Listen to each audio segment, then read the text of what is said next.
It's called Poker Nights with AIA. We play together once a week.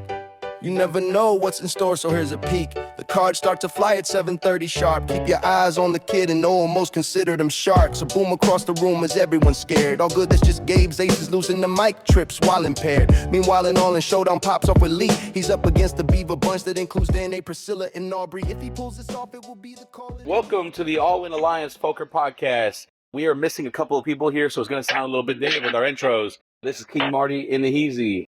Andi Land, Mystery Ball Tickner. And for our guest today, we've got Priscilla joining us today. And we are in season 6, episode 8. There you go. Andy's going to be taking control over this one, so you guys get ready, hang on, and be prepared to laugh. Oh, yeah. Not Andy. This will be more of a with Andy, not at Andy thing. Oh, because you guys only laugh at me when I'm not around. Facts. Okay, so how did week 8 go? So table 1, it was Sue Marcia, Marty, No, Gavin, Noe, Gavin, Chris, Tony, and Keith. And then table 2 was Lee, Mike, Junior, Aubrey, myself, Gabe, and Michael. And then table 3 was Robert, Jacob, Priscilla, Nate, and Peyton, Eric, and Dan. So we're lucky enough to have at least one person from each table. So Priscilla, tell us how table 3 went. Table 3, I mean, you named the players. I just kind of was glad I was not the first one out. So I was like, I will not be the only girl at this table and the first one out. It was kind of crazy from the very get-go. I mean, betting, we're 1,000, 2,000, but not really. We're 5,000, 20,000, 60,000. Like, it got pretty crazy.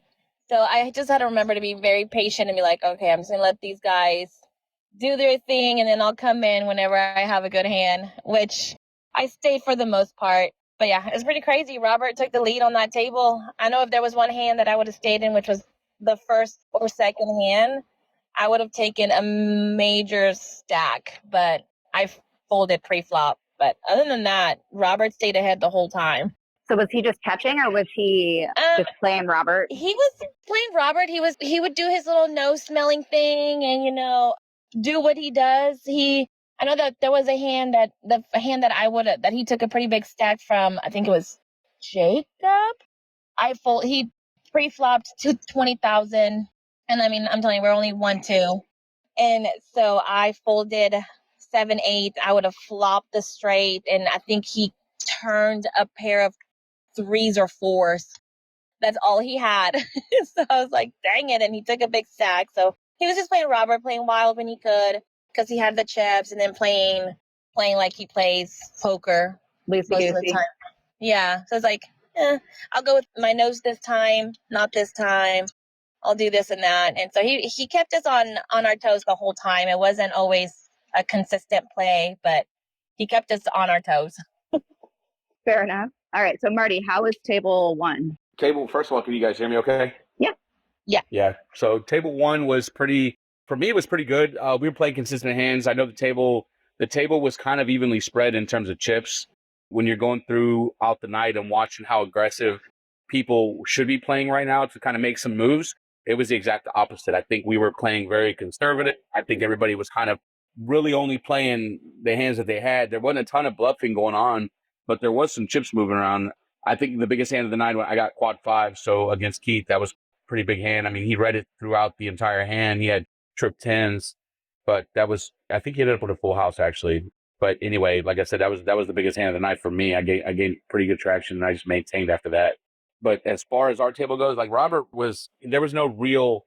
nobody was really just kind of running away with it, if you will, from our table.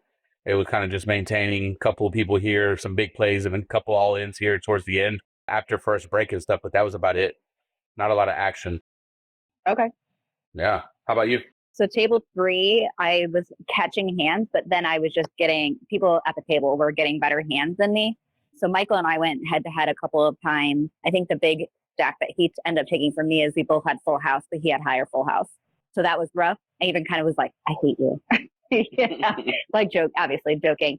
But I'm starting to learn that because Phil always rolls in late and he was subbing for Gabe, that unless I know I have a hand that nobody can beat, which is impossible until the table comes out, right? Don't bet. Because no matter what, he's going to throw in 3,000 chips before he even looks at his hand.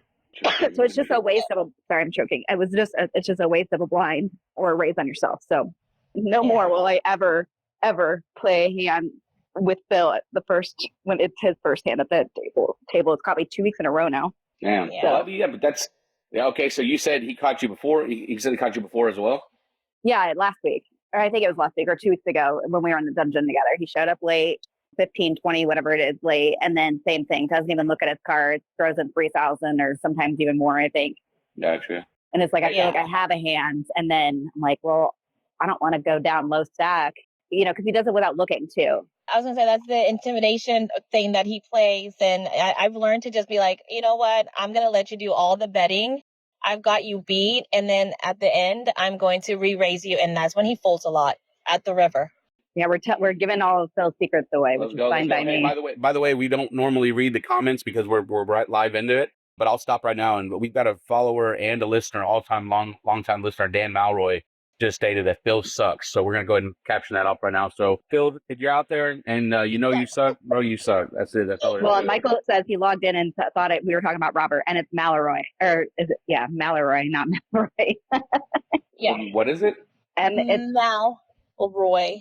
So it's spelled wrong on the pop. I mean, it says Mallorory, right? Ory. Yeah, he's correcting me. Mal. It's like Malroy. Well, which one's the right way, Dan? Who knows? We don't know. He doesn't even know how to spell his own name. He doesn't. He's correcting me by spelling it wrong. So it's fucking funny. We're no longer reading any of Dan's comments. Would you pronounce like Mal, like a Mal Roy? Mal no, Roy? it's Mal. Mallo. Roy. I don't know. It doesn't matter. We don't care about his last name. He's not the guest this week. You are, Priscilla. Yeah. So we did have it's probably only happened a couple times since we've been playing, but we had somebody who had a double bounty. Tony, the tiger, he ended up getting a bounty reward and he chose himself by a few of us coaxing him into it. Apparently that's the best strategy. But then on the first spin of Chris's infamous wheel, he also got the next bounty and he was like, oh, he already has one. I'm like, well, we've had double bounties before. So we all kind of like chimed in and voted Chris out. And so Tony the Tiger ended up having 2 bounties. Wow. Yeah, that was an interesting turn. Any other like things we can think about of the night and how things went for all of us? I know I went out early. Priscilla, I know you went out early. Marty, I think you went out middle of the pack. Yeah, I will say a seat swap was used on Junior. Oh, that's right. Junior out of the dungeon and into my table right next to me. Or right next to, he sat between Mike and Aubrey. Oh, thank God you did that. Yeah, but it was by Robert. I had Junior there too. Oh my God. Oh no, Peyton. Peyton was the one that swapped him out, I think. Oh, did he? I got you. I'm pretty sure. Interesting. So about Tony's double bounty, what do you guys think of Tony? I mean, I know I've only played with him a couple of times. How do you guys feel about Tony? As a person or a poker player? I don't give a shit about him as a person. We don't see him enough to be noticed as a person. I'm talking about as a poker player at the table, as part of AIA. Just what do you think so far of him? I personally think he's finding his groove. Like he came in, I don't think he really played all that terribly and who am I to judge? Like I'm still, as people are saying, like I'm still learning and whatnot. And Priscilla, isn't this your first full season with us too? Yes. So a lot of you guys are like very new to me, except for like Dan, Phil, and Nate, and Chris. And Lee, I'm assuming. And Lee. Yeah, and Lee. Yeah. So, I mean, I would say personally for Tony, like because this is his first season with us as well. And I don't think he really knew any of us in general, even not like in Beaver League or anything. I think he's learning how to play us or he's playing his own game and not reading into us. So I know that's like the opposite sides of the coin, right? But well, that's kind of like I said, for me, the reason I was asking what I was asking is because as people get in here, we get new people in every single season. They get acclimated or they find, like you said, they find a groove or whatever. But in terms of our league and how we play and if their game works for ours, because like there's certain people in our league that I don't think fit the schematics of how the game is, how our tournaments or how our league is set up. You know what I'm saying? Because they're more of a either cash Robert or like I was going to say Phil. And that's kind of what I was wondering, if you think he's acclimating or you think he plays differently, you think he's suited to the league. He's a funny dude. He's hilarious at the table. I think he fit well. Yeah, immediately. I thought he like jumped in and like fit really well into the tournament type of play. Again, I'm not very good at cash play and that's what I'm learning. So I'm trying to play a little bit more, on the cash versus like the tournament side. but I definitely feel like his style seems to fit immediately in with tournament. Gotcha. Yeah.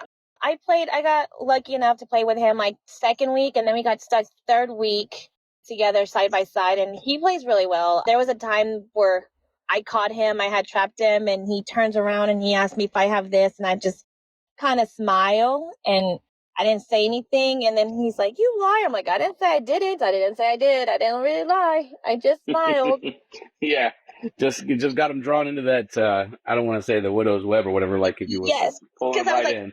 yes, because I was like, I want you to bet. So I'm trying not to. I have the worst poker face. So I was like, I'm trying not to look at you. I'm trying not to do anything. Just don't look at me because I'm going to smile and I'm going to give myself away.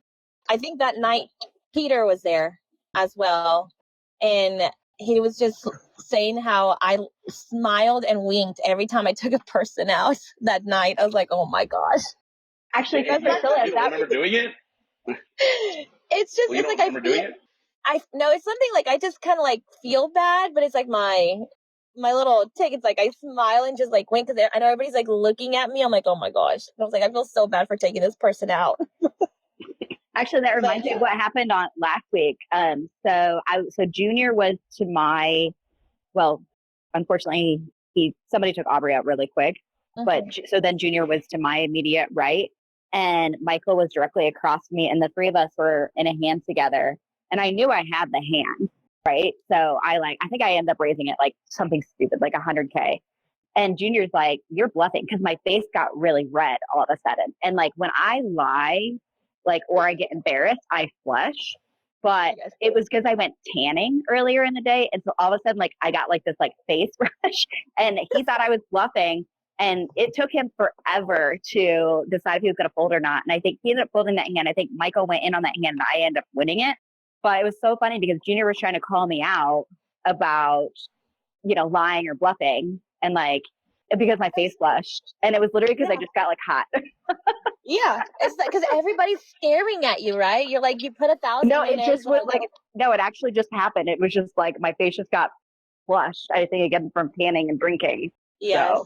Well, I'm brown. So as soon as I turn red, it's like, okay, she's got something. She's brown. We shouldn't be able to see her redness. Yep. Yeah, Lee thinks I have a towel when I like pick up my nails. I'm like, no, I pick up my nails if I've had them done and they're chipping.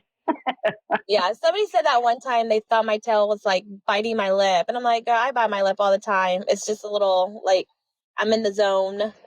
Yeah.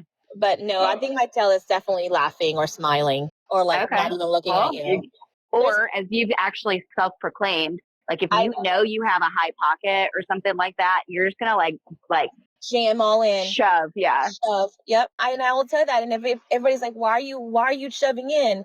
You could have gotten played it, yeah. But you know what? I go back to that tournament that I played and beat Dan. He tried to trap me with his pocket aces. I was big blind. I had Jack 5, so I just checked.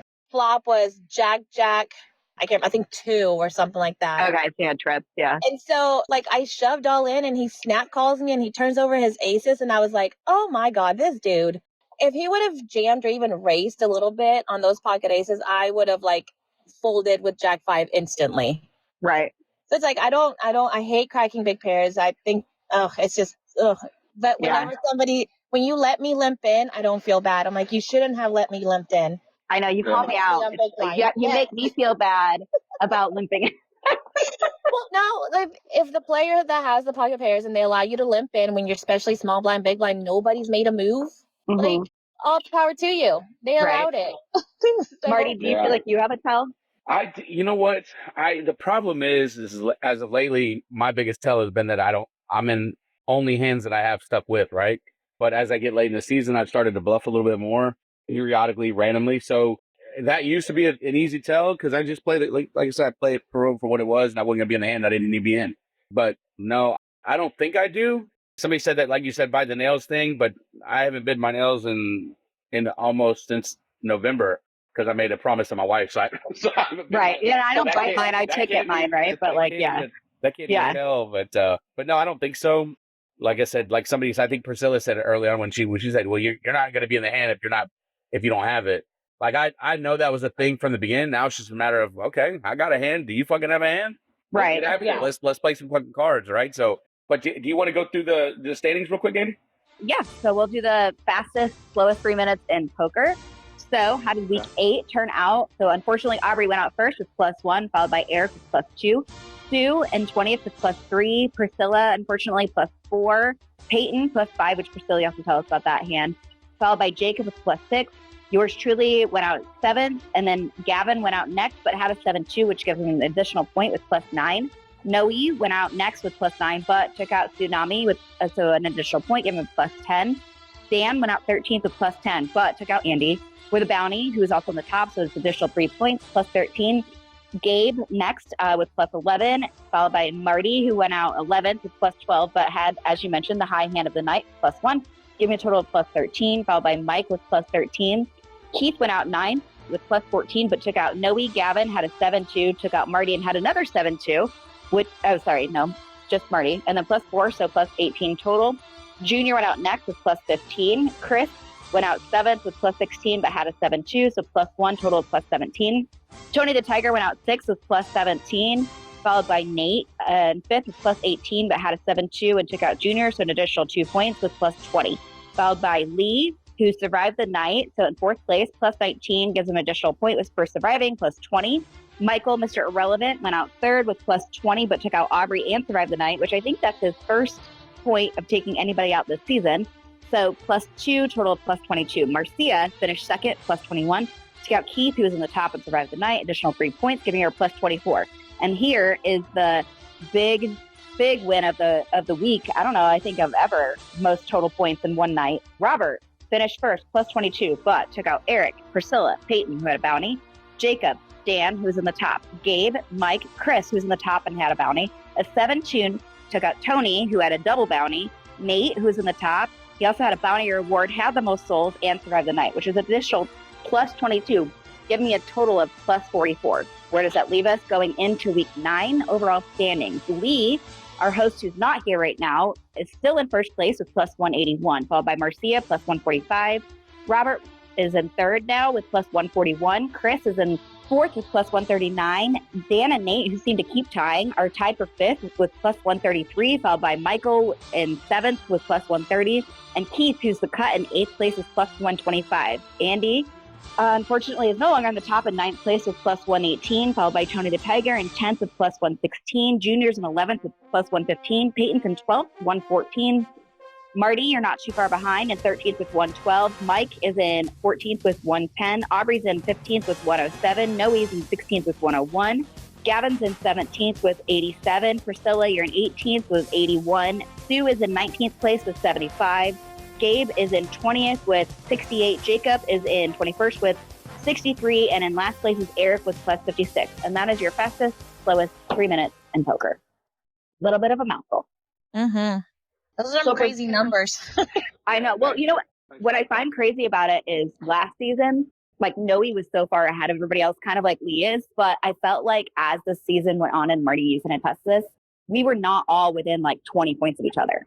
Right. Yeah. Like I feel this late in the season, it was like the only way you're getting in is if you could potentially knock out the 8th place person. Yeah.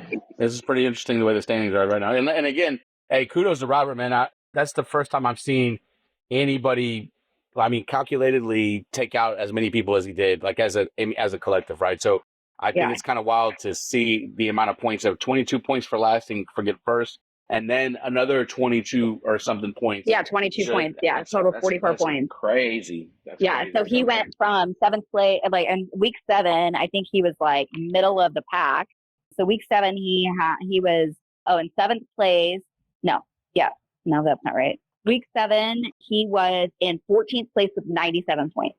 Wow, that's crazy. Yeah, that is really crazy. So, Priscilla, normally this is the time where Chris probes the guests, right? Where he asks some questions, some personal questions. Since he's not able to join, why don't you probe us? I was not prepared for that. Okay, well, I think we can ask her some questions that they don't have to be, Requisa's voice or any of that nonsense, but we can ask her some questions. Yeah. Okay. So, do you think you're going to stay with AIA next season? I think so. I think I've grown to really enjoy spending time with the people that I'm playing with. I've gotten to know them, and at this point it's become my norm, and outside of free rolls. I can't stand free roll. I don't even know what that means, to be honest with you. Like free rolls, like it's not a free roll because you have to pay and do Is that all what this stuff is to that what get Beaver's extra. considered?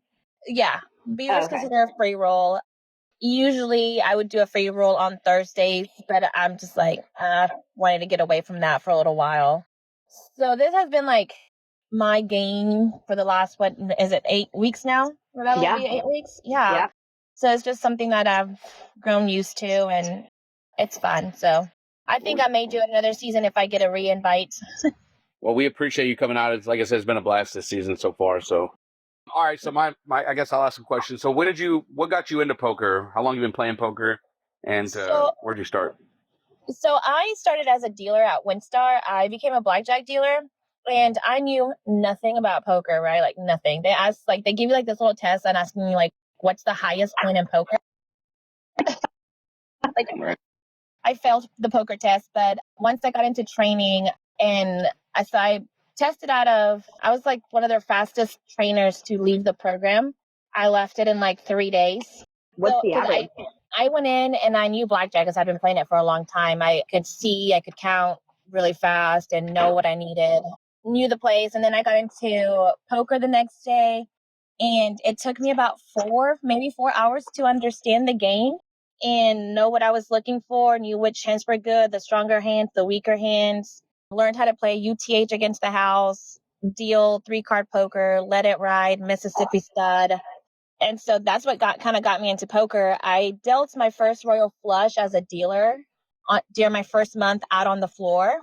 And then that weekend, I was like, all right, I'm going to go gamble and I'm going to go sit at UTH table. And so I did. And 7th hand in, I got my first royal flush. Nice. So after you dealt it, you were dealt it.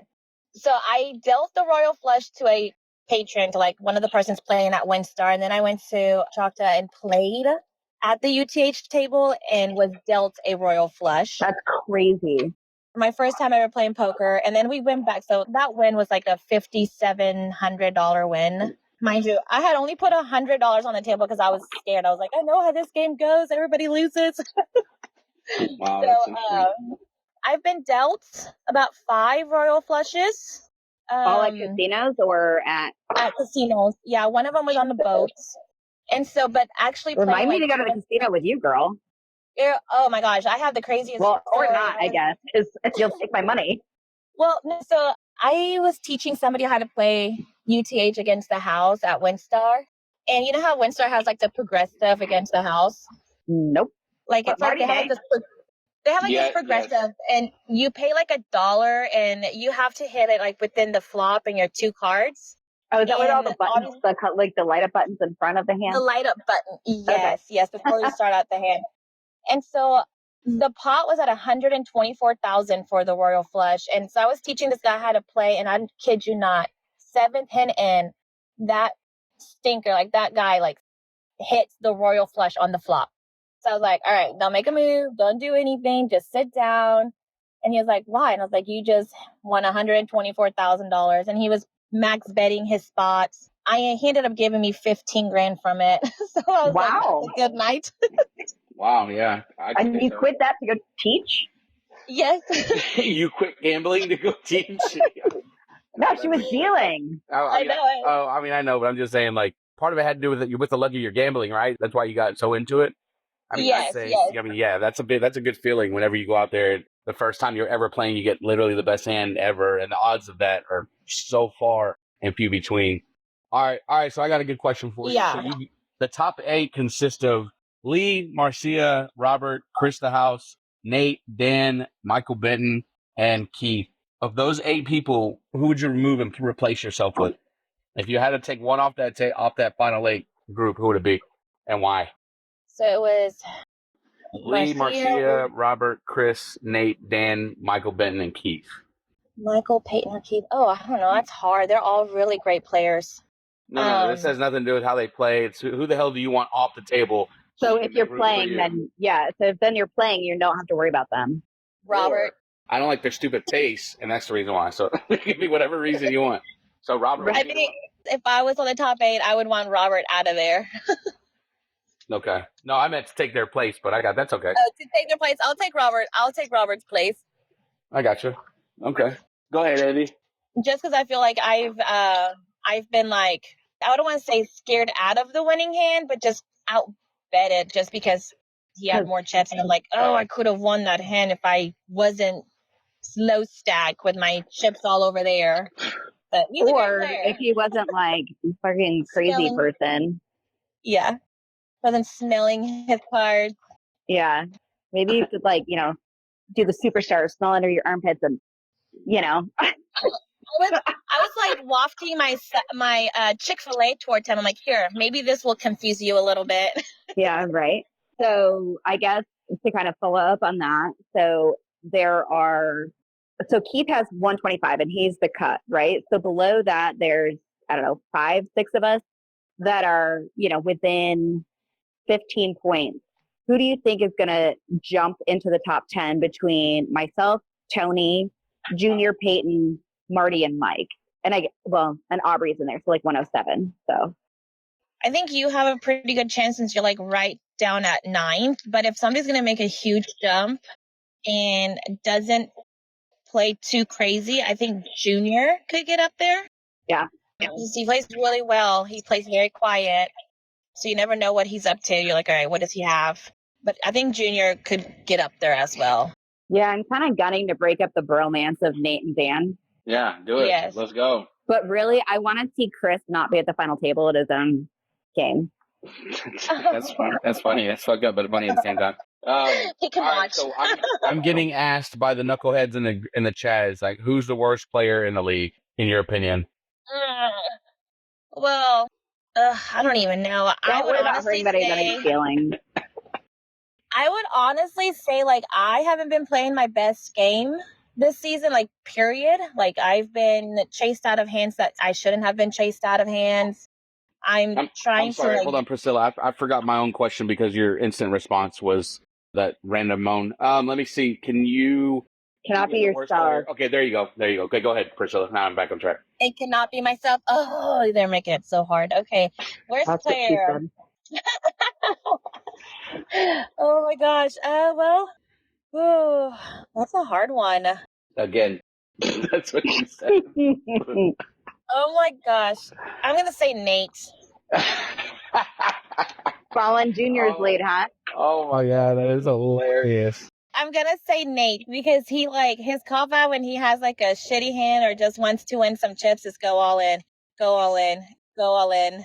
Yeah, hold on. I'm putting it down in our archives on our website in the blog. All right, we're good.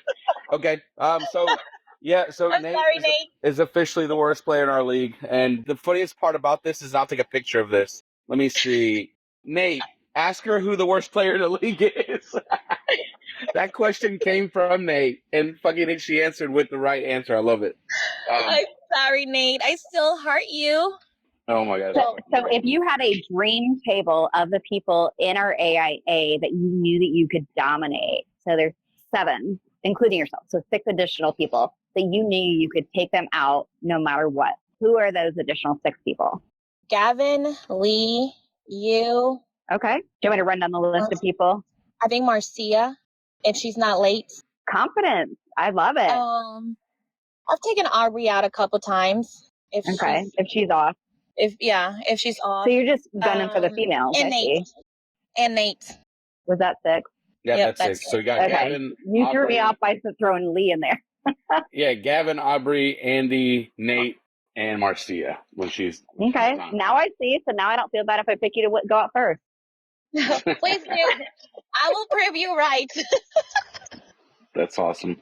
All right, well, I guess we're gonna get started on the last. I appreciate you joining us for that very light probing that we did. Obviously, Chris is the one that normally handles the questions. He's not here. Lee kind of manages the middle of the section, which we've got covered. Now we're gonna move on to the porcelain corner. So let me start off by saying, first of all, the porcelain corner is the segment of the show where we pick who we think is gonna go out first versus who we think is gonna win for the night. The show was meant originally to have fun, start talking a little bit of shit within the group, and it became this whole thing where people's feelings started getting hurt, and it became more of an event versus what it is, and people targeting people, that's kind of what it was supposed to do. So with that being said, here are the standings. Guests right now are 2. They have 1 and 1. with a total of 2. Andi has 1. Lee has 0. Chris has 0. And Marty has 4. I thought I had 2. Mm-mm. Okay. You've done as 1. I picked Dan to win. Is that the one?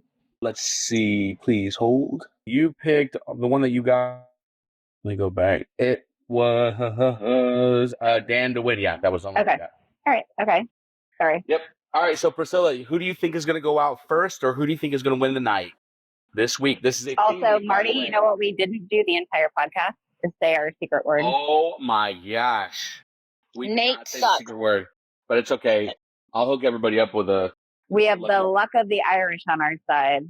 Yeah, this week you guys are lucky because there's a theme week this week, so you got to come dressed prepared to get some extra chips. If you at least just participate, you get some extra chips. So Show up wearing green if you're dress up lucky. like a leprechaun, or whatever you feel might put luck on your side for that week. So, which is a couple days from now. Yeah, thanks Noe for calling us out. I normally I'm the good one that says our secret word. Same. Same. Yeah. I just was distracted by my lucky +1. I was distracted by our guest. So let's also that. My bad. I have that effect on people. We are lucky to have her. Who's going to win and who's going to lose in your eyes, Priscilla? Do we have any subs this week? I know Gavin has a sub. Je ne sais pas. I'm not sure. We have no idea. Can we pick subs? Yeah, you can pick subs. You can, yeah. Okay, I think Nate said he has a sub as well, by the way. Nate. Who is Nate, it? who's Is your it sub? Don't know. Okay, we'll Probably come back so. to you if you want to make the decision. Who's gonna win? I'm going to put I think Michael's gonna win. He's due. He keeps like slow writing. No, or is it Mike? Michael. Mike or Michael? Mr. Michael, right? Michael. Yeah. Yeah, that's Michael. But yeah. Benton. I feel like he's had I think he's made the cut a couple of times, and I think it's like his week. He's been in the top almost the whole time. He actually him and Lee made the first 6 final tables or something or 5 final tables. Yeah. Yeah, no, I agree with that. Okay. Get those points for winning first. I'm going to put I think I'm going to put Gavin sub to lose. Okay. Gotcha. Just because I know him and okay. And I know. All right, Marty, what do you think? I'm going with Jacob losing, and then I'm going to pick Lee to win this week. Wow, that was rough. My bad. So that was quick. Right? He hasn't been thinking about this all day at all. Right? You know what? I'm going to go out on a limb, and I'm going to say Chris is going to go out first. It's been a long time since he's gone out first, and I think he's craving some ice cream, especially since it's going to be hot out. Okay. And winning? I had been saying Michael because I thought he was due, but I think Aubrey needs to come back, so I'm going to go Aubrey. Okay. All right. So Lee picked Eric to lose and the kid to win. And as soon as we get Chris's, we'll say them on there. Wait, sorry. What was Lee's pick? Eric to lose, to go out first, and then the kid to win. Okay. All right. Yep. There you go. I appreciate you, Priscilla, coming on and being our guest this week. If I told you what week we were in, I know we're in week 9, but I don't know what season of the podcast or what week or show it is. So season podcast is 6 outside of that poker season. I don't know. Yeah. Yeah. So. It's podcast 6 of season 6, I think. But it's theme week. It's St. Patty's Day. Wear your green. Bring it in if you're lucky. I actually randomly wore green today. I didn't even think about it. And then I got on the car today to drive to work. And they were talking about St. Patty's. I was like, oh, shit, I wore green today. Sweet. Right. That works out in my favor. Literally the luck of the Irish, for real. Yeah. Well, hopefully I'm playing at Toledo's tonight. So. My students literally were like, don't forget to wear your green, Miss Cooper. I'm like, damn it. It's St. Patrick's Day. Yep. You don't want to get pinched by your students. 5,000 kids? No, thank you. No, I told my students they could only pinch once, and it's going to be a soft pinch for those kids who love wearing green. In an appropriate area. Yes. Kids don't know those boundary lines. They don't know the boundary lines. So you got to draw it on like lipstick, like 50 Shades of Grey. Andi, you want to take us out? No, Marty, go ahead. All right, Priscilla, take us out. How do you take people out other than say bye? Beating their hands. All right, thank you so much, guys, for joining us for this week's podcast. If you have a special guest, unfortunately, we had 2 hosts that were missing. It's okay because we're getting their picks soon. This week is a theme week. We've got St. Patty's Day on the line, so come prepared to get extra chips. And if you don't show up tonight and you need a sub and you don't let Chris know, or Thursday, you'll be like Marty forgetting that we play poker on Thursdays to close the podcast. Thanks, guys. Thanks, Priscilla. Bye, guys. Thank you. Bye. Stupid gummy stare across the way is about to go down. Eric throws down the nuts, which leaves Tina out and poor Robert sniffing around. This is all in the night of our AI group. Join us next season and we'll bring you in the loop. Don't forget to catch a podcast and get yourself submerged. If you don't do either, you will be like House calling you a jerk. All in Alliance Poker League.